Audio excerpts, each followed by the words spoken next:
నమస్తే అండి, welcome to Guntur రుచులు. ఈరోజైతే ఇక్కడ రెసిపీ బీరకాయ అలాగే పండు మిరపకాయలతో చక్కగా రోట్లో నూరినట్లుగా వచ్చింది. పచ్చడి కూడా చూసారు కదా. ఒకసారి అయితే ఈ విధంగా ట్రై చేయండి. పండు మిరపకాయలు దొరికే టైంలో చక్కగా స్టోర్ చేసి పెట్టుకోవచ్చు. ఎప్పుడు కావాలంటే అప్పుడు వెజిటబుల్స్తో కలిపి ఇలా చట్నీ చేసుకోవచ్చు. మనకి రోటి పచ్చడి దోశల్లోకి బాగుంటుంది, రైస్లోకి సూపర్గా ఉంటుంది. మరి ఒకసారి అయితే ఈ కాంబినేషన్ ట్రై చేసి చూడండి. పప్పులేమీ లేకుండానే చక్కగా కుదురుతుంది చట్నీ కూడా. మీకు కొంచెం నెయ్యి అలవాటు ఉన్న వాళ్ళు వేడివేడి అన్నంలో ఈ చట్నీలో నెయ్యి వేసుకొని తింటే సూపర్ అనమాట. అప్పడాలు, వడియాలు, ఆమ్లెట్ ఏదైనా సైడ్ డిష్గా సూపర్గా ఉంటుంది ఈ చట్నీలోకి. మరి ఇంకెందుకు ఆలస్యం, ఎలా చేయాలో చూద్దామా. ఈరోజైతే ఇక్కడ పండుమిర్చి అలాగే బీరకాయతో చట్నీ కోసం అండి నేను పొడవాటి బీరకాయ ఒకటి ఇలా కట్ చేసుకున్నాను. చిన్న ముక్కలుగా అయితే కట్ చేస్తున్నాను. దీన్ని పీచు కూడా తీయట్లేదండి, పీచుతో సహా చిన్న ముక్కలుగా కట్ చేస్తున్నాను. ఎలాగూ బీరకాయ కూర వండుకునే వాళ్ళు కొంతమంది పీచును కూడా కొంచెం పచ్చిమిర్చి చేసి చట్నీ చేసుకుంటాం కదా, కాబట్టి నేను పీచు తీయకుండానే ఇక్కడ ఈ పచ్చడికి వాడుకుంటున్నాను. ఇందులోకి 2 టమాటాలు, కొద్దిగా కొత్తిమీర, పండుమిర్చి 7-8 తీసుకొని 2-3 పచ్చిమిరపకాయలు అయితే తీసుకున్నాను. పండుమిర్చి ఇంత ఘాట్ అయితే లేదు కాబట్టి పచ్చిమిరపకాయలు కూడా తీసుకున్నాను. మరి మిగిలిన ఇంగ్రీడియంట్స్ అన్నీ వీడియోనే చేస్తూ చెప్తాను. ఇక్కడైతే స్టవ్ ఆన్ చేసి పాన్ పెట్టుకున్నాను. ఇందులో ఒక ఆయిల్ తీసుకుంటున్నాను. ముందుగా మిరపకాయలన్నీ వేయించుకోవడం కోసం 1 టేబుల్ స్పూన్ వరకు ఆయిల్ తీసుకున్నాను. ఆయిల్ అంతా హీట్ అయిన తర్వాత నేనైతే ఇందులోకి పప్పులు లాంటివి ఏమీ వేయట్లేదండి, డైరెక్ట్గా పచ్చిమిరపకాయలు, పండుమిరపకాయలు వేసి వేయించుకుంటున్నాను. ఇవి వేగే లోపల బీరకాయలు కూడా కట్ చేసుకుంటున్నాను. మధ్య మధ్యలో కలుపుకుంటూ మీడియం ఫ్లేమ్లో ఉంచి వేయించుకోవాలి వీటిని. ఇక్కడైతే బీరకాయలు కట్ చేస్తున్నాను. ముందు నిలువుగా కట్ చేసేస్తున్నాను, పీచు తీసే పని లేదు కాబట్టి.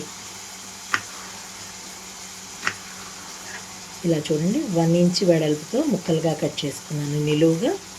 వీటిని చిన్న చిన్న ముక్కలుగా కట్ చేస్తున్నాను.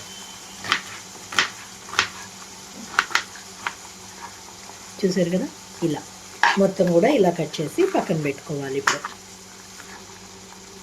చూసారు కదా, ముక్కలన్నీ ఇలా కట్ చేసి పక్కన పెట్టేసుకుంటున్నాను. ఈ లోపల మిరపకాయలన్నీ వేగినాయో లేదో చూస్తున్నాను. కొద్దిగా వేగాలి. మనకి మిక్సీలో వేసుకున్న రోట్లో నూరినట్లుగా రావాలి అంటే కొంచెం బరకగా గ్రైండ్ చేసుకుంటే చాలు, చక్కగా రోట్లో నూరినట్లుగానే వచ్చేస్తుంది. చూడండి, పచ్చిమిరపకాయలన్నీ పండు మిరపకాయలన్నీ కూడా వేగిపోయినాయి. వీటన్నిటిని ఒక ప్లేట్లోకి అయితే తీసేసుకుంటున్నాను.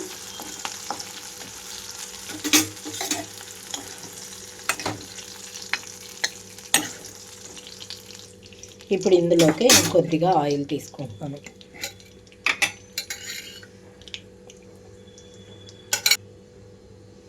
ఇందులోకి బీరకాయ ముక్కలు మొత్తం వేసేసుకుంటున్నాను.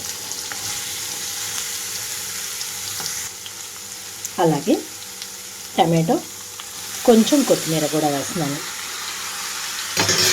కొత్తిమీర అంతా మొత్తం ఇక్కడ కలపట్లేదండి, కొద్దిగా మాత్రమే వేస్తున్నాను. మీడియం ఫ్లేమ్లో ఉంచి 5 నిమిషాల పాటు మూత పెట్టేస్తున్నాను.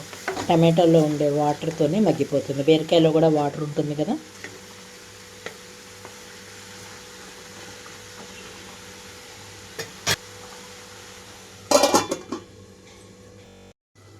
మూత తీస్తున్నాను మధ్యలో ఒకసారి. చూడండి, మొత్తం ముక్క మెత్తగా వచ్చింది, కానీ కొద్దిగా నీరుంది కాబట్టి కొంచెం ఇట్లానే మూత తీసి వేయించుకుంటున్నాను. ఇలా నీరుంటే ఏంటంటే మనకి దోశల్లో పచ్చడికి లాగా మనకి జారుగా వచ్చేస్తుంది. రైస్లోకి కావాలంటే నీరంతా ఇంకిపోయేదాకా ఉండాలి. మనకి బీరకాయలో కొంచెం వాటర్ కంటెంట్ ఉంటుంది కాబట్టి కొద్దిసేపు వేయించుకుంటే సరిపోతుంది.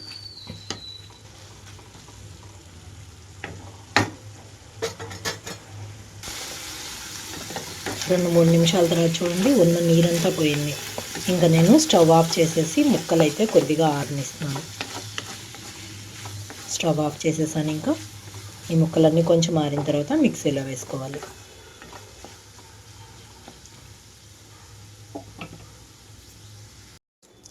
ఇక్కడైతే ముందుగా మిక్సీ జార్ తీసుకొని అందులోకి వెల్లుల్లి రెమ్మలు వేస్తున్నాను. అలాగే పండు మిరపకాయలు, పచ్చిమిరపకాయలు వేయించుకున్నవన్నీ ఇందులోకి వేసేస్తున్నాను. దీంతో పాటుగా కొంచెం చింతపండు పులుపుకు తగ్గట్టుగా వేసుకోవాలి కదా. సాల్ట్ కూడా వేస్తున్నాను రుచికి తగినట్లు.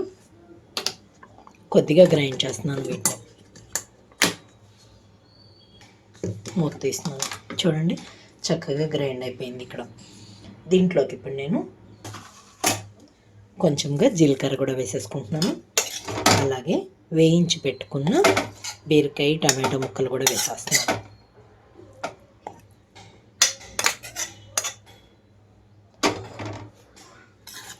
మీకు తాలింపుతో కూడా పని లేదండి. చక్కగా మొత్తం వెల్లుల్లి అలాగే జీలకర్ర కూడా ఇందులోకే వేసేసుకున్నాను. నేను పెట్టుకోవాలి తాలింపు అనుకుంటే పెట్టుకోవచ్చు.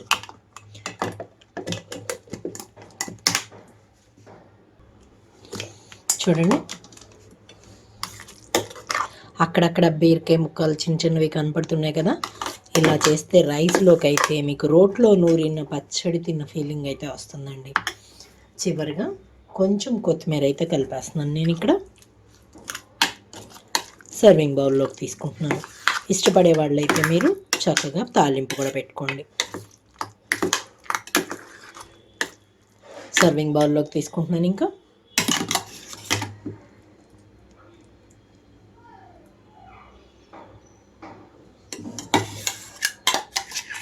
చూసారు కదా బీరకాయ పండు మిరపకాయలతో పచ్చడి రెడీ అయిపోయింది. మరి ఇంకెందుకు ఆలస్యం, మీరు కూడా ఈ విధంగా ట్రై చేసి చూసి మీరు మీ ఒపీనియన్ అయితే కామెంట్ బాక్స్లో పెట్టండి. అలాగే మీలో ఎవరైనా మా వీడియో ఫస్ట్ టైం కానీ చూస్తున్నట్లయితే ప్లీజ్ మా ఛానల్ని సబ్స్క్రైబ్ చేయండి. అలాగే మా వీడియోస్ని లైక్ చేస్తూ షేర్ చేయండి. పక్కనే ఉన్న bell icon all option click చేస్తే మేము ఇచ్చే వీడియోలన్నీ మీకు నోటిఫికేషన్స్ వస్తాయి. Please encourage me. Thank you for watching. Thank you.